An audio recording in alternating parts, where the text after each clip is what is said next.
মঙ্গলবার সিপিএম দাসপুর ও কলোরা এরিয়া কমিটির উদ্যোগে বিশিষ্ট স্বাধীনতা সংগ্রামী তথা কমিউনিস্ট আন্দোলনের পথিকৃৎ প্রয়াত মোহিনী মণ্ডলের স্মরণসভা উপলক্ষে সমাবেশের আয়োজন হয় দাসপুর ব্লকের পার্বতীপুর ফুটবল ময়দানে। সভায় বক্তব্য রাখার সময় তীব্র ভাষায় তৃণমূল বিজেপিকে আক্রমণ করেন জেলা সম্পাদক বিজয় পাল। মনে করিয়ে দেন মুখ্যমন্ত্রী মমতা বন্দ্যোপাধ্যায় আজ যে টাকা খরচা করছেন তা বামফ্রন্ট সরকারের অবদান। আমরা যেখানে তাকে কবর দেওয়া হয়েছিল, এ তো কত সংগ্রামের ধারায় কত বৈচিত্র্য।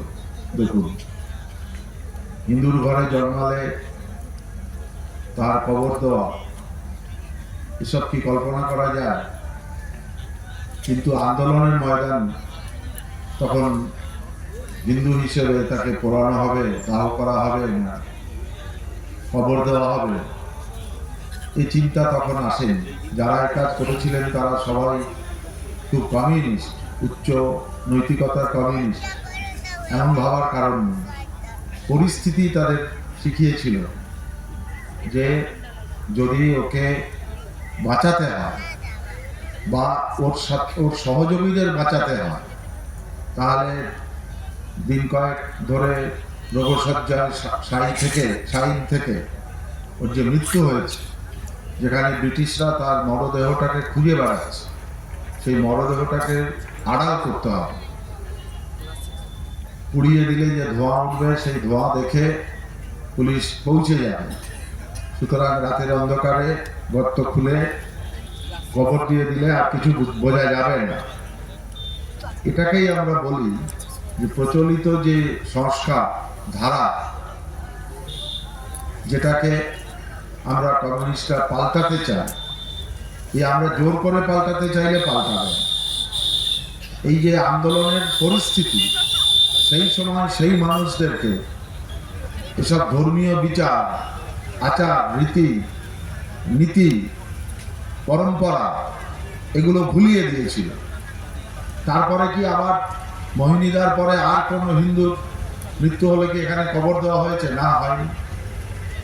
তাহলে বিপ্লবী আন্দোলনের ধারা চিরকাল এই সংস্কার ভাঙার শিক্ষা দেয়।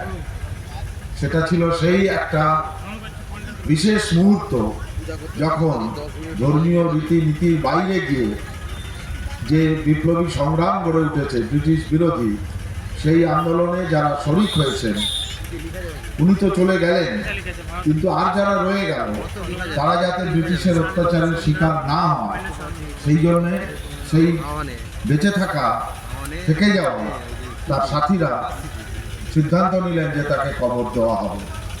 একটা ঐতিহাসিক ঘটনা। যারা গল্প, উপন্যাস ইত্যাদি লেখেন, তাদের কাছে এটা একটা বড় উপাদান হতে পারে। এমনকি সাম্প্রদায়িকতা বিরোধী এসব আজকাল যা হচ্ছে, যেমন শুভঙ্কর চক্রবর্তীর লেখা একটি নাটক মরা, মানে একটি মরা হঠাৎ রাস্তায় পাওয়া গেছে, এবারে তাকে তার সৎকারের ব্যবস্থা করতে হবে, এই নিয়ে দুই পক্ষের মধ্যে লেগে গেল মারামারি, এই নিয়ে নাটক। এবারে সে হিন্দু না মুসলমান ইত্যাদি বিচার করতে করতে দুই পক্ষের মধ্যে তুমুল বিবাদ, এইসব কাহিনী।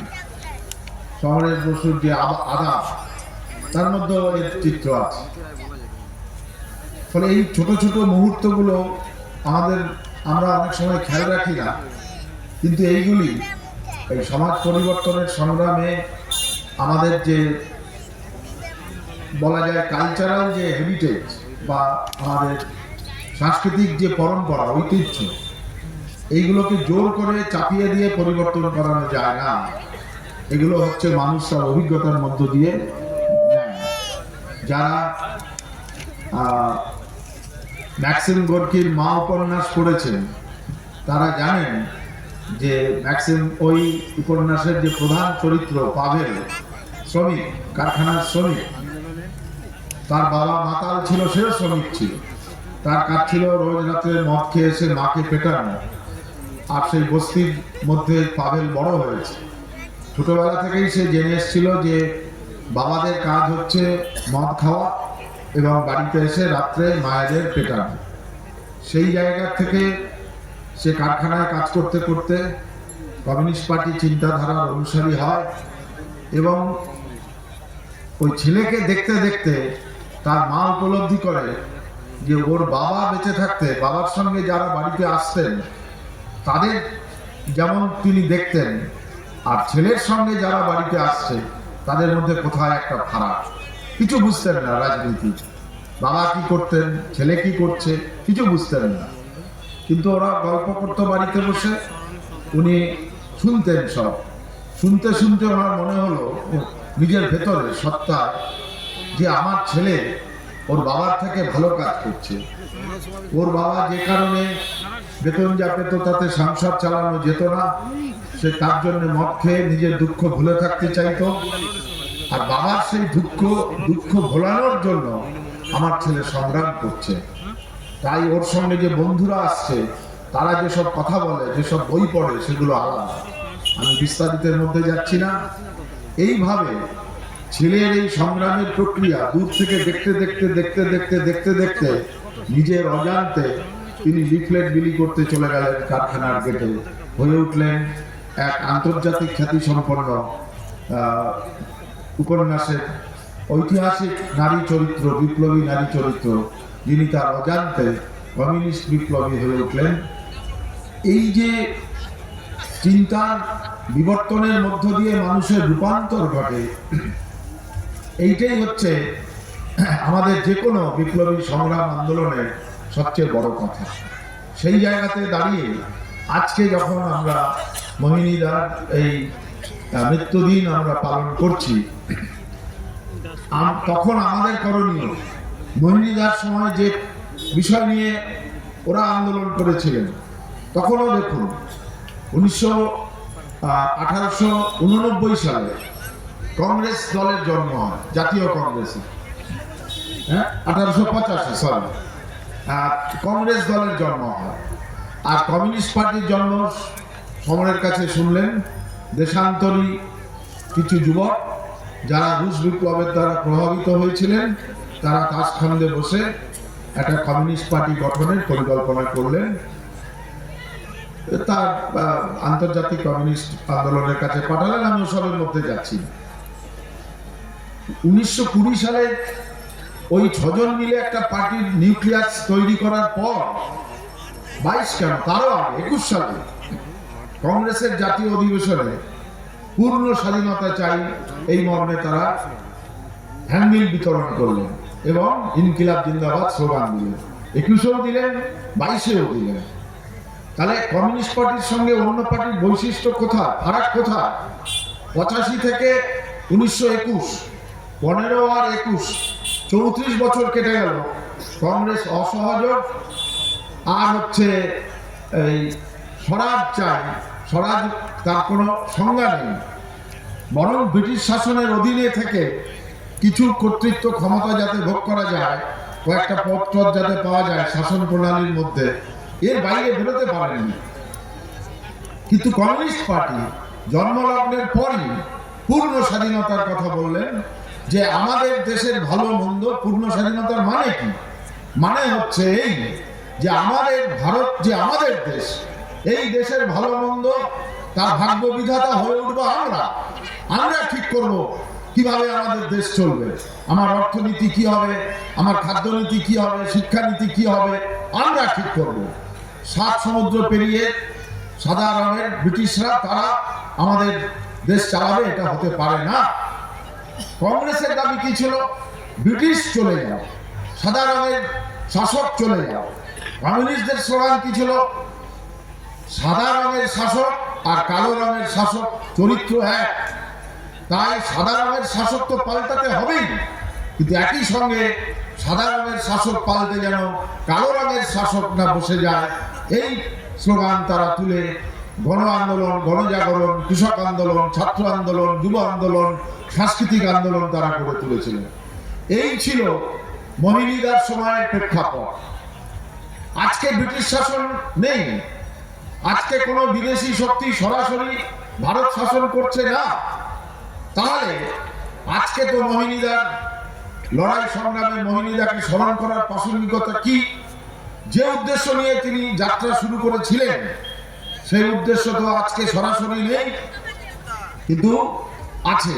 ওই যে সেই কথার মধ্যে আছে, যে কথা মূল কথা হচ্ছে সাদা চামড়ার শাসক চলে যাক, কিন্তু তার পরিবর্তে যাতে কালো চামড়ার শাসক এসে না বসে তা নিশ্চিত করতে হবে। স্বাধীনতার পর ৭৫ বছর পেরিয়ে আজকে আমরা ৭৭ বছরে পড়েছি, কিন্তু আমরা লক্ষ্য করছি যে আমাদের দেশ সাদা চামড়ার পরিবর্তে কালো চামড়ার শাসকের হাতেই পড়েছে। নানান কৌশল। ব্রিটিশ শাসককে চিহ্নিত করা অনেক সহজ ছিল, কারণ তারা বিদেশি, বাইরে থেকে এসেছিল। তারা আমাদের ভাষা জানে না, সংস্কৃতি জানে না, আমাদের খাদ্যাভ্যাস জানে না, আমাদের জীবনযাপন জানে না। ফলে তাদেরকে চিহ্নিত করা, শত্রু হিসেবে চিহ্নিত করা খুব সহজ ছিল। কিন্তু যখন আমার দেশের ভেতর থেকেই আমার মতো একই ভাষায় কথা বলে, একই রকম খাদ্যাভ্যাস, একই রকমের তার সংস্কৃতি, কিন্তু সে আমাকে লুট করতে চাইছে, তাকে চিহ্নিত করার কাজ খুব কঠিন। এই কঠিন কাজটি কমিউনিস্টরা স্বাধীনতার পরেও একইভাবে করে চলেছে। এবং এই করতে করতে পথ চলতে চলতে যেমন আমরা কমিউনিস্ট পার্টি অসংখ্য সাফল্য অর্জন করেছি, মানুষের জন্য অসংখ্য সাফল্য কমিউনিস্ট আন্দোলন এই ভারতে এনে দিয়েছে। আমি যদি আপনাদের বলি যে আজকে কেন্দ্রীয় সরকার যে ট্যাক্স আদায় করে সারা দেশ থেকে, তার যত শতাংশ রাজ্যকে ফেরত দেয়, তার বিরাট অবদান হচ্ছে কমিউনিস্ট পার্টি। এমনকি আজকে আমাদের রাজ্যে এই মমতা ব্যানার্জির সরকার যে এত রকমের টাকা ব্যয় করছে, এটা ঠিক। বামফ্রন্ট সরকারের সময় থেকে মমতা ব্যানার্জির সরকার বহুগুণ বেশি টাকা ব্যয় করছে। এই টাকা ব্যয় করছে, টাকা পাচ্ছে কোথায়? মমতা ব্যানার্জি তৈরি করছে না, বামফ্রন্ট সরকারের অবদান, বাম আন্দোলনের অবদান, সিপিআইএম এর অবদান, যে কেন্দ্রীয় ট্যাক্সের বেশি শতাংশ ফেরত দিতে হবে। আমরা যখন সরকারে ছিলাম তখন মাত্র 28% ফেরত দেওয়া হতো, এখন সেটা 33% ফেরত দেওয়া হয়। এই 33% মানে কয়েক লক্ষ কোটি টাকা বৃদ্ধি হয়ে যাচ্ছে রাজ্য সরকারের মানে তহবিলে। তাহলে এই অবদান আমাদের। ছোট ছোট উদাহরণ যদি দিই, 18 বছরের ভোটাধিকার এবং আমাদের কমিউনিস্ট আন্দোলনের উপাদান, ভাষাভিত্তিক রাজ্য। স্বাধীনতার পর বিভিন্ন রাজ্যের প্রদেশগুলোর বিভিন্ন চেহারা ছিল, সেখানে কমিশন ঠিক হয়েছিল, কমিশন গঠিত হয়েছিল যে ভারতের রাজ্য পুনর্গঠন কিভাবে হবে। একমাত্র কমিউনিস্টরা বলেছিল ভাষার ভিত্তিতে রাজ্য গঠিত হবে, এবং সেই প্রস্তাব গৃহীত হয়েছিল। না হলে ভারতে দাঙ্গা লেগে যেত, স্বাধীনতা রক্ষা করা যেত কিনা বলা মুশকিল। এই যে কমিউনিস্টদের অবদান, আমরা এমএলএ এমপি কটা পেলাম না পেলাম, এই সবকে দিয়ে যারা আমাদের বিচার করেন, তারা কমিউনিস্টদের এইসব অবদানকে মুছে দিতে চান। আর আমরা যারা পার্টি করছি, আমরা ইতিহাস ভালো করে পড়াশোনা করার ইত্যাদি যে প্রশ্ন, ইমার্জেন্সি জরুরি অবস্থার সময় যখন একদিকে ইন্দিরা গান্ধীর বিরুদ্ধে লড়াই হচ্ছে, আমাদের কমরেডরা জেলে যাচ্ছে, আমাদের সর্বোচ্চ নেতারা আত্মগোপনে না হয় জেলে, সেই সময় ইন্দিরা গান্ধী সংবিধানের একটা সংশোধন করে এই সংবিধানে সেকুলারিজম কথা এনেছিলেন। তখন কিন্তু ওই জেলে বসে এবং প্রতিদিন আমাদের হাজার হাজার কমরেড খুন হওয়া সত্ত্বেও প্রগতির কথা যা সমর বলছিল, প্রগতির স্বার্থে আমরা তাকে সমর্থন করেছিলাম। বিশদ আলোচনায় আমি যাব না, এইভাবে আমরা স্মরণ করতে হবে যে কমিউনিস্টদের অবদান কি, যা হচ্ছে শুরু করেছিল 1921 সালে জাতীয় কংগ্রেসের অধিবেশনে পূর্ণ স্বাধীনতার স্লোগানের মধ্য দিয়ে। সেই মোহিনীরা যে সংগ্রাম শুরু করেছিলেন, তাতে দেশি শাসক যারা আজকে দেশ শাসন করার মধ্য দিয়ে আমাদের দেশের সংখ্যাগরিষ্ঠ গরিব ক্ষেতমজুর, গরিব কৃষক, আমাদের অসংগঠিত ক্ষেত্রের শ্রমিক, ছোট ব্যবসায়ী, কর্মচারী, শিক্ষক, যাদের স্বার্থ জলাঞ্জলি দিয়ে ক্রমাগত অতি ধনীদের স্বার্থ দেখে চলেছে, সেই নীতির বিরুদ্ধে লড়াই করে ভারতের সংবিধানে যা বলা আছে যে সমতা বিধান করা, দেশবাসীর মধ্যে, নাগরিকদের মধ্যে সেই সমতা বিধান মানে আর্থিক সমতা বিধান। সমতা বিধান মানে যে ক্লাস 8 পর্যন্ত পাস করে একটা কারখানায় নাট বল্টু লাগানোর কাজ করে, আর যে একজন ইঞ্জিনিয়ারিং পাস করে যে কিনা নতুন যন্ত্র তৈরির ফর্মুলা আবিষ্কার করে, দুজনের একই বেতন হবে, এই সমতা বিধানের কথা আমরা বলছি না। এটাও আমাদের সম্বন্ধে কুৎসা প্রচার করা হয় যে ওরা হচ্ছে সব ঘরে ঘরে এক করে দিতে চায় না। আমাদের সমতা বিধানের কথা হচ্ছে যে যেমন শ্রম দেবে সে তেমন যাতে একই শ্রমে একই বেতন যাতে পাওয়া যায়, এবং সেই বেতন এমন হতে হবে যার মধ্য দিয়ে সে তার পরিবারকে নিয়ে আধুনিক জ্ঞান বিজ্ঞানের যেটুকু অগ্রগতি ঘটেছে সেই অনুযায়ী শিক্ষা, সেই অনুযায়ী স্বাস্থ্য, সেই অনুযায়ী মাথার উপরে একটা ছাদ, এগুলো যাতে সে পেতে পারে, সেই সমতা বিধান তার জন্য আমরা লড়াই করছি। এই লড়াইয়ের পথেই এসছে নানা রূপে বিভাজন, যাতে করে এই লড়াই শক্তিশালী না হতে পারে তার জন্য হাজারো নামে আমাদের গরিবের মধ্যে বিভাজন তৈরি প্রক্রিয়া শুরু হয়েছে। তা শুধুমাত্র হিন্দু আর মুসলমান ধর্মের নাম করে নয়, ওরা দ্বিমুখী নীতি নিয়ে চলছে। একই মুখ দিয়ে গরম হাওয়া বেরোচ্ছে, আর এক মুখ দিয়ে ঠান্ডা হাওয়া বেরোচ্ছে। মুসলমানদের বিরুদ্ধে বলছে সব হিন্দু এক হও, আবার সব হিন্দু এক হয়ে যদি নমশূদ্র পরিবারের ছেলে ব্রাহ্মণ পরিবারের মেয়ের সাথে বিয়ে শাদীর পরিকল্পনা করে, তখন নমশূদ্র পরিবারের সে ছেলেই হোক মেয়েই হোক তার গলা কাটাকে ওরা বৈধতা দিচ্ছে। তাহলে কোথায় সব হিন্দু এক হলো? তাহলে জাতের বিভাজনকে রেখে দিয়ে তার মানে আসলে হিন্দু এক হওয়া নয়, আসলে মুসলমান বিরোধী জিগির তুলে হিন্দুদের বিরুদ্ধে মুসলিম বিরোধী একটা হিংসাত্মক একটা হত্যা করার, তাকে যা খুশি করা যায়, কোনো অন্যায় নয় এমন একটা জিগির তোলা, এবং সেই জিগিরের ফাঁকে আবার হিন্দুদের জাতপাতের নাম করে, সনাতনী নাম করে, মান্ধাতার আমলের সমস্ত কথা নিয়ে এসে হিন্দুদের মধ্যে বিভাজন তারা করতে চায়। এই বিভাজনের নানা রকমের বিভাজনকে নিয়েই আমাদের রাজ্যে বিজেপি এবং তৃণমূল বোঝাপড়া করে মানুষকে হয় তৃণমূলে থাকো নয় বিজেপিতে থাকো, এইরকম একটা পরিস্থিতি তৈরি করতে চাইছে। দুটো পরিবর্তনেরা মৌলিক পরিবর্তন ঘটানো হয়েছে মানুষের মনোজগতে এই তৃণমূলের এই শাসনের সময়, তার বিজেপিকে সামনে রেখে। এক পরিবর্তন হচ্ছে যে যে জিততে পারবে না তাকে ভোট দিয়ে কি হবে? এটা কোনো কথা হলো? তাহলে বিজেপি ক্ষমতায় আসতে পারতো কোনোদিন? দেশে তো কংগ্রেস 52 সাল থেকে একাধিক্রমে 67 সাল পর্যন্ত কেন্দ্রে এবং সব রাজ্যে জয়লাভ করেছিল। তাহলে যে জিতবে তাকে ভোট দিলে তাহলে চিরদিনের জন্য কংগ্রেস শাসন থাকার কথা ছিল, পশ্চিমবঙ্গেও তাই থাকার কথা ছিল। তাহলে বামেরা এসেছিল কি করে? তখন মানুষের মধ্যে এই ভ্রান্ত চেতনা ওরা ঢোকাতে পারেনি যে জিতবে শুধু তার সঙ্গে থাকো, যে হেরে যাবে তার সঙ্গে থাকা নয়। তখন আমরা তার বিরুদ্ধে আমাদের স্লোগান কি? জিতবে কি হারবে সেটা বড় কথা নয়, জিতবার জন্যই লড়বো। কিন্তু কে সঠিক কথা বলছে, কে আমার স্বার্থের কথা বলছে, কে সংখ্যাগরিষ্ঠ মানুষের জন্য বলছে, কে ঠিক কে বেঠিক, এটা বিচার করে আপনাকে ভোট দিতে হবে। এইটা গুলিয়ে দেওয়ার চেষ্টা হচ্ছে। বাঙালির ভোট দিয়ে কি হবে? ওরা তো এখন জিততে পারবে না, তার মানে তোমাকে তৃণমূল আর বিজেপির মধ্যে থাকতে হবে। এই যে মনোজগতে সংক্রমণ ঢোকানো হয়েছে, এই মনোজগতে সংক্রমণের বিরুদ্ধে লড়াই অতীতের যে কোনো সময় লড়াইয়ের তুলনায় অনেক কঠিন। অর্থনীতি আমার ফিরে পেয়েছে, মজুরি বৃদ্ধির আন্দোলন, এই লড়াই অনেক সহজ।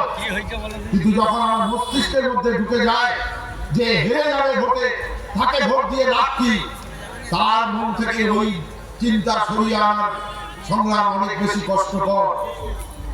সেই একটা কাজ। আরেকটা কাজ কি? আমি শুধু আমার স্বার্থ দেব।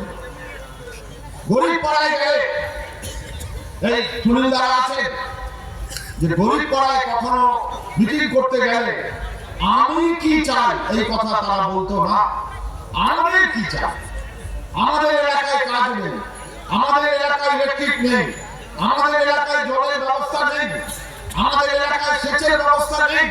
এই আমাদের কথা বলতে হবে। গরিবের বৈশিষ্ট্যই হচ্ছে, কারণ গরিব দুর্বল, সে জানে আমি একা বাঁচতে পারবো না, আমাকে সংঘবদ্ধ হতে হবে, ঐক্যবদ্ধ হতে হবে। আর যার অনেক টাকা আছে সে জানে আমি টাকা দিয়ে দুনিয়া কিনে নিতে পারবো, তাই তারা আমি কথা বলতো। আজকে ওরা গরিবকে এই ভুল বার্তা দিতে পেরেছে যে আমরা নয় আমি। গরিব ইচ্ছে করে আমি হয়নি, ওরা শাসন প্রণালীর মধ্য দিয়ে আমিকে ঢুকিয়েছে। আপনার জব কার্ডটা নিয়ে নিল, আপনি গিয়ে বলেননি তো যে আমার জব কার্ডটাতে তোমরা ভুয়ো হাজিরা দিয়ে আমাকে কিছু টাকা দাও না।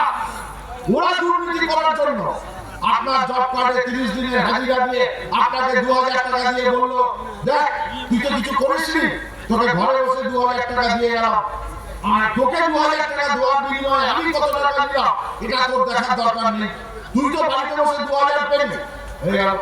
সে বললো হ্যাঁ কথা তো সত্যি, আমাকে তো 2000 দিয়ে গেল, কে দেয় এই বাজারে 2000 টাকা? আর এই 2000 টাকা পেয়ে আপনার কি ক্ষতি হলো? আপনি মনে মনে বুঝতে শিখলেন যে আমি কাজ না করে টাকা নিয়েছি, তাহলে আমি দুর্নীতির অংশীদার।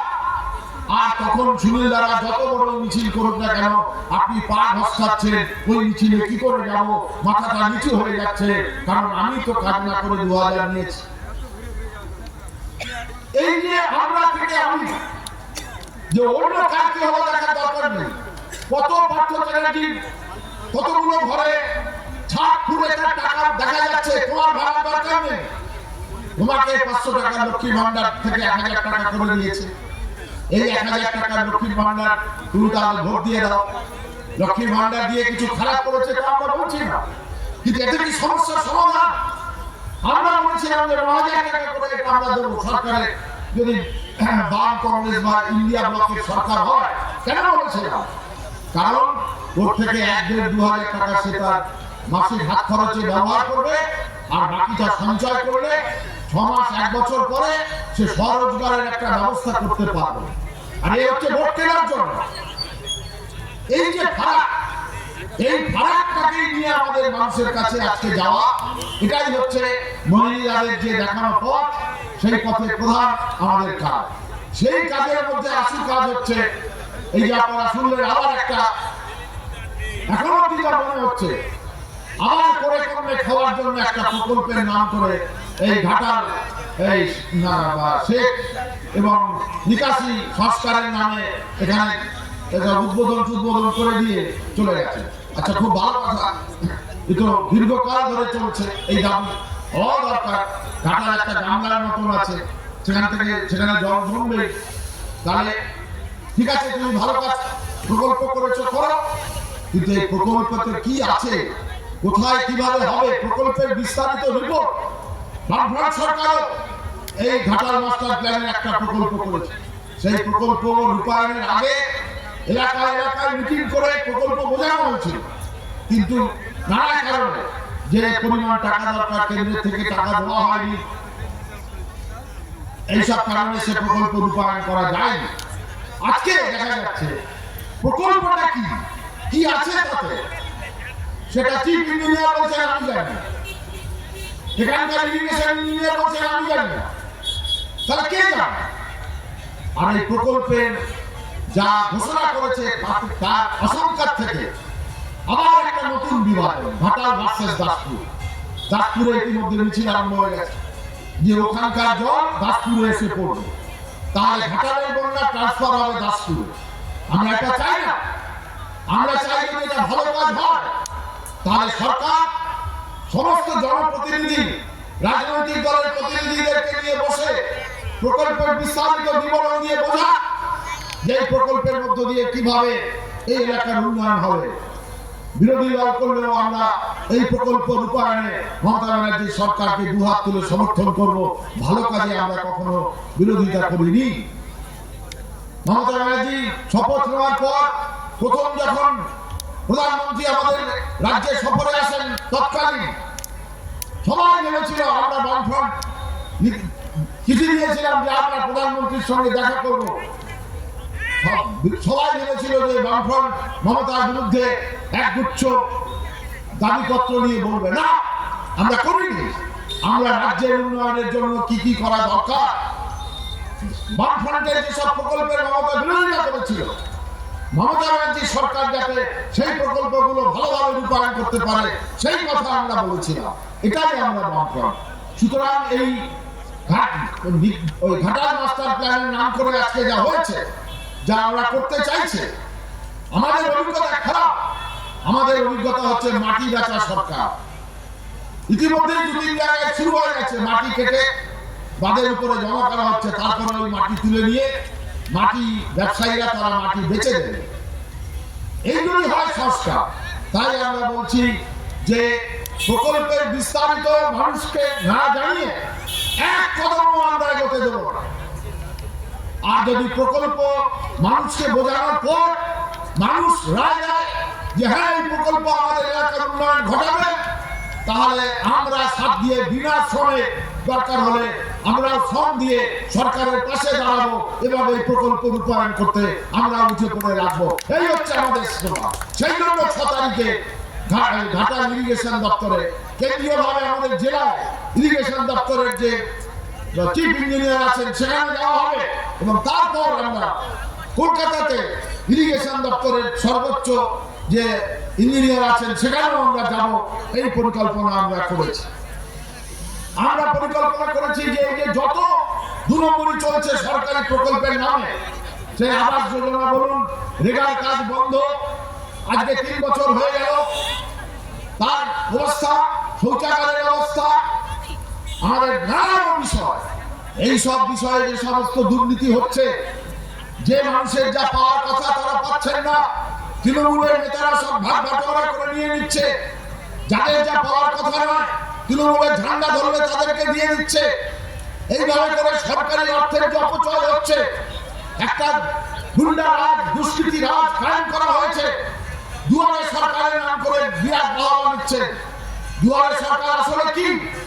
দুয়ারে সরকার তো বামফ্রন্ট করেছিল, যেটা হচ্ছে গ্রাম পঞ্চায়েত, যে মানুষকে আর কোথাও যেতে হবে না, পঞ্চায়েতে গেলেই হবে। পঞ্চায়েতকে হাতে তুলে দিয়ে, পঞ্চায়েতকে দুষ্কৃতীদের হাতে তুলে দিয়ে, তৃণমূলের মাফিয়াদের হাতে তুলে দিয়ে এখনো টনক পড়েছে, তো যা পাঠায় সব খেয়ে। আর তুমি বলেছো একটা খেয়ে না, ভাগ করে খাও। এখন তারা সব খেয়ে নিচ্ছে। এখন অফিসারদেরকে বলছে ওদের হাতে কিছু দেওয়া যাবে না, আপনারা দুয়ারে গিয়ে বসে এই সমস্ত করুন। এর মানে কি? অফিসারদের হাতে তুলে দেওয়া। এর মানে জনগণের হাত থেকে ক্ষমতা কেড়ে নেওয়া, সেই সরকারি অফিসারদের কাছে চলে যাওয়া। এইভাবে যে নিঃশব্দে আমাদের অধিকারগুলো কেড়ে নিচ্ছে, দুয়ারে সরকারের ভিড় বাড়ছে, এর মানে হচ্ছে পঞ্চায়েত অকেজ হয়ে যাচ্ছে।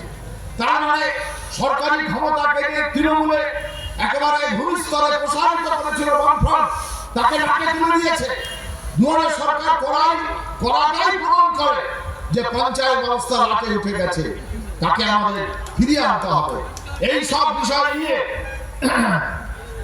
আমরা আগামী 2 মাস ধরে গোটা রাজ্যব্যাপী আমরা প্রচার করব। মূলত আমাদের শ্রমিক, কৃষক, ক্ষেতমজুর সংগঠন তারা নিবিড় প্রচার করবে। তার সঙ্গে আমাদের ছাত্র, যুব, মহিলা, শিক্ষক সব সংগঠন ভ্রাতৃত্ব স্বরূপ তাদের সঙ্গে সংহতি জানাবে। এবং তার তরঙ্গ শীর্ষে 20 এপ্রিল কলকাতায় আবার ব্রিগেড সমাবেশ হবে। ব্রিগেড সমাবেশ হলে সবাই জানেন, ভাবেন যে ব্রিগেড সমাবেশ হয় ভোটের আগে, আর লাল পার্টির ব্রিগেড সমাবেশ হয় সম্মেলন হলে। এই প্রথম আরেকটা ইতিহাস তৈরি হবে, যার সঙ্গে যে ব্রিগেড সমাবেশের সঙ্গে কোনো ভোটের সম্পর্ক নেই, কোনো সম্মেলনের সম্পর্ক নেই, জনগণের দাবি দেওয়া নিয়ে ব্রিগেড সমাবেশ হবে। সেই ব্রিগেড এবং এপ্রিল মাসের রোদে আমরা তো মরেই আছি, একদিন আর একটু বেশি রোদে পূর্ব সেই ব্রিগেড সমাবেশ হবে। তাকে কেন্দ্র করে নিবিড় প্রচার আন্দোলন, বাড়ি বাড়ি যাওয়া, বুথে বুথে যাওয়া, প্রতিটা বুথ অতিক্রম করা, মানুষের কাছ থেকে তাদের সমস্যার কথা জানা। এইভাবে নিবিড় প্রচারের মধ্য দিয়ে বঞ্চিত, প্রতারিত মানুষকে সঙ্গে নিয়ে আমরা ব্রিগেড সমাবেশ করতে চাই। আমি বলবো যে সেই কাজ করতে হবে। আগামী 9 জুন, 9 ফেব্রুয়ারি হচ্ছে এই আরজি কলের যে ডাক্তার ছাত্রী নির্মমভাবে খুন হলো, তার জন্মদিন, 32তম জন্মদিন। আমরা ঠিক করেছি জেলা শহরে 32 জন আমাদের ছাত্র ছাত্রী, তার মধ্যে ওই মেদিনীপুর মেডিকেল কলেজে ওই 20 স্যালাইন কাণ্ডে যেসব মা এবং শিশু মারা গেছে আর যারা মৃত্যুর সঙ্গে পাঞ্জা লড়ছে, তাদের বিচার চাইতে যারা গিয়েছিল তাদের মধ্যে 15 জনের বিরুদ্ধে হত্যার ষড়যন্ত্র করছে এরকম মামলা রুজু করেছে পুলিশ। মীনাক্ষী মুখার্জিকে ধরলে 16 জন, মীনাক্ষী বাদ দিয়ে আমাদের জেলার 15 জন। তাতে আমাদের যুব আন্দোলনের নেতারা রয়েছেন, ছাত্র আন্দোলনের শীর্ষ নেতারা রয়েছেন, সাধারণ কলেজ বিশ্ববিদ্যালয় পড়ুয়া ছাত্রীরা পর্যন্ত রয়েছেন। জজ সাহেব প্রথম হিয়ারিং এই বলে যে একটা ডেপুটেশন দেওয়া 307 ধারা, একটা কিছু মারা করেছেন কি, এ হয় নাকি? পত্র পাঠ খারিজ করে দিয়ে 15 জনের জামিন দিয়ে দিয়েছেন। সেই 15 জনকে আমরা রাখতে চাই।